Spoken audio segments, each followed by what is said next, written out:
प्रदेश के मुख्यमंत्री अजय सिंह बिष्ट योगी आदित्यनाथ ने पहली बार तो सच बोलने का काम किया है। उन्होंने गलत क्या कहा है इसमें? उन्होंने बिल्कुल सही कहा है। एक नमूना दिल्ली में या तो मोदी या अमित शाह को किसी एक को कहा है और दूसरा उन्होंने अपने आप को गिन लिया। तो उन्होंने गलत क्या कहा है? आज उनको एहसास हुआ कि वो नमूने हैं और मोदी जी को भी उन्होंने नमूना बता दिया। तो उसमें गलत क्या कहा है उन्होंने बताइए आप मुझे। योगी जी किसी नमूने से कम थोड़ी है। जो व्यक्ति प्रदेश उसका बलात्कार के मामले में, रेप के मामले में दूसरे नंबर पर आता हो और दूसरे प्रदेश में जाकर महिलाओं की सुरक्षा की बात करे, तो उसको आप नमूना नहीं कहेंगे तो क्या कहेंगे? योगी आदित्यनाथ नमूने ही तो है और क्या है? अखिलेश और ये राहुल गांधी पे इशारा किए हैं, आप कहीं और कर रहे हैं। ये लोग अखिलेश पे और वहां पर इशारा किए हैं। एक बात आप मुझे ये बताइए, पहली बात तो ये है कि अखिलेश की ओर कैसे इशारा कर दिया? नाम लिया अखिलेश यादव का। आप मुझे ये बताइए, दिल्ली में तो कायदे से मोदी जी रहते हैं और यूपी में खुद ये रहते हैं, लखनऊ में, तो इन्होंने अपने ऊपर और मोदी जी के ऊपर ही तो इशारा किया है। लेकिन गलती इन्होंने मिस्टेक थोड़ी सी ये कर दी। इनको ये कहना था कि दिल्ली में 2 नमूने रहते हैं और यूपी में मैं अकेला ही रहता हूँ। ये इनको कहना चाहिए था। बेचारों की जबान फिसल गई। जबान फिसलना तो इनकी पुरानी आदत है ना। मोदी जी की कितनी बार फिसली है, बेटी बचाओ बेटी पटाओ, तो ये जबानी तो फिसली थी जिसको मीडिया ने कहा स्लिप ऑफ टंग। तो ऐसी योगी जी की भी जबान फिसल गई। उनको ये बोलना था कि 2 दिल्ली में नमूने हैं और एक मैं लखनऊ में हूँ, लेकिन बेचारों के मुंह से एक ही निकला। और पहली बात तो ये सबको पता है कि मोदी जी की और योगी की बनती नहीं है, ये तो सबको पता है। तो शायद उन्होंने इसीलिए कह दिया हो कि एक नमूना दिल्ली में रहता है और एक अपने आप को गिन लिया उन्होंने। तो उसमें गलत क्या कहा है? वो नमूने ही तो हैं और भाजपा के नेता नमूने ही है।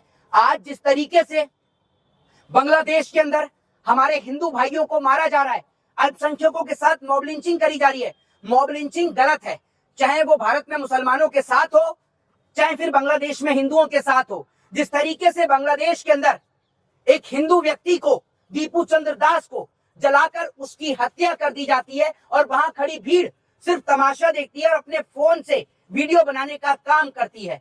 ये मॉब लिंचिंग बहुत ही दर्दनाक है। और बड़ी बात यह है कि जिस तरीके से आज वीएचपी ने, यानी विश्व हिंदू परिषद ने, जिस तरीके से आज बांग्लादेश की एम्बेसी के बाहर प्रदर्शन और प्रोटेस्ट किया है, मुझे यह समझ में नहीं आ रहा कि वो बांग्लादेश की एम्बेसी बांग्लादेश में या इंडिया में है।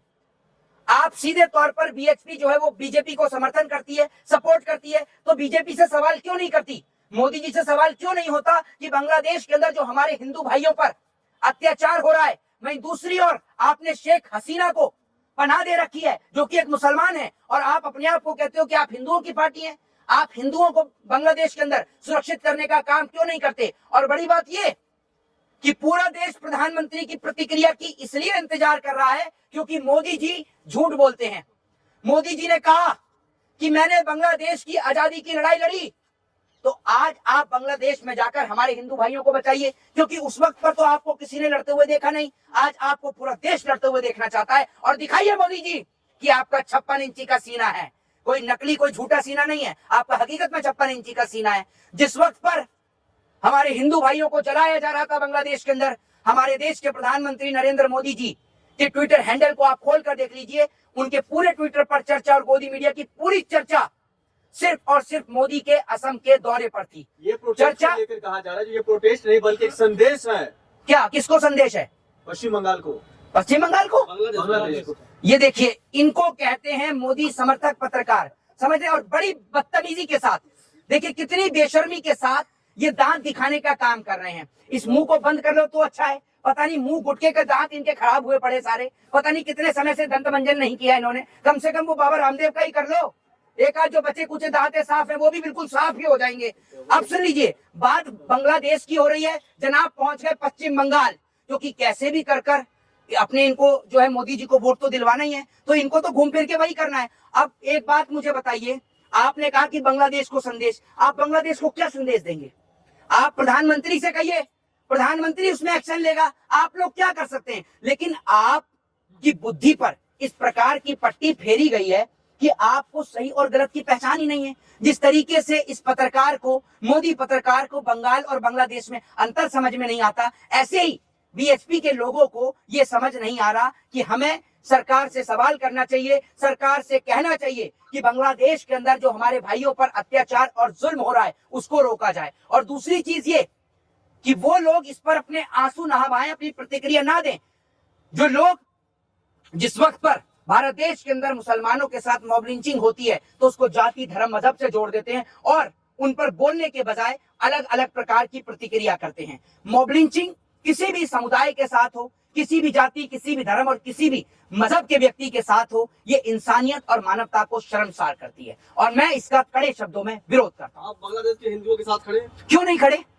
मैं हर एक उस व्यक्ति के साथ खड़ा हूं जिसके साथ इस तरीके का दुर्व्यवहार होता है, दुराचार होता है। भाई हमारी लड़ाई भारतीय जनता पार्टी से है, भाजपा से है, कोई हिंदू धर्म या हिंदुत्व से नहीं है। मैं खुद भाई मैं रिलीजियस को फॉलो करता हूं। आप मुझे ये बताइए, तो अगर बांग्लादेश में हमारे भाई के साथ इस तरीके का अत्याचार हो रहा है, कि बांग्लादेश के मुसलमान गलत कर रहे हैं, मोदी जी को क्रिटिसाइज कर रहे हैं, बैठ के बिल्कुल कर रहे हैं बांग्लादेश के मुसलमान गलत, बिल्कुल कर रहे हैं। और आप उन बांग्लादेश के मुसलमानों को इंडिया के मुसलमानों से मत जोड़ दीजिएगा, क्योंकि इंडिया के अंदर रहने वाला मुसलमान, क्योंकि बांग्लादेश में भी मुसलमान रहते हैं, पाकिस्तान में भी मुसलमान रहते हैं।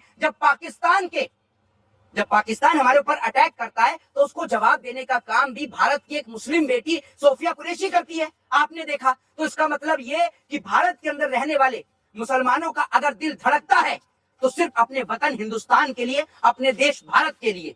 लेकिन भाजपा के जो लोग विरोध कर रहे हैं, बांग्लादेश के हिंदू भाई को न्याय की बात कर रहे हैं, लेकिन मोदी जी कुछ नहीं बोल रहे हैं। मोदी जी की आवाज चली गई है, क्योंकि इनका नाम नरेंद्र नहीं सरेंडर है, ये आप समझ लीजिए। मोदी जी कब बोलते हैं पता है आपको? मोदी जी जब बोलते हैं कि अगर अभी नेहरू जी होते, अब आप ये कह दो ये गलती भी नेहरू की है।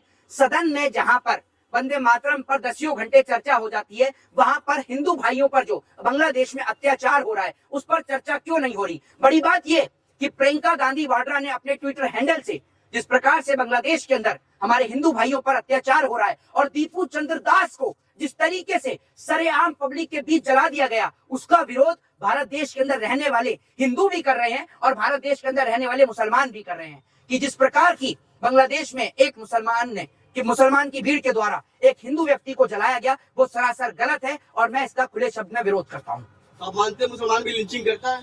जी, लिंचिंग करता है मुसलमान भी, आप मानते हैं? पहली बात तो ये है कि बांग्लादेशी मुसलमान, आप ये बोलिए, मुसलमान तो पूरे वर्ल्ड में रहता है और हमारे हिंदुस्तान में भी रहता है, ये याद रखिए। और जिस तरीके से बांग्लादेश में अल्पसंख्यकों पर अत्याचार हो रहा है, ये अत्याचार हरगिज बर्दाश्त नहीं करा जाएगा और हम बांग्लादेश के अंदर रहने वाले अपने प्रत्येक भाइयों के साथ खड़े हैं और हम उनके लिए ये कहेंगे कि अगर आपको लगता है कि आप भारत आ सकते हैं तो मोस्ट वेलकम है, आप आइए और आकर आप यहाँ रहिए, क्योंकि किसी की जान से बढ़कर कुछ नहीं हो सकता। आप यहाँ आइए। जय हिंद, जय संविधान।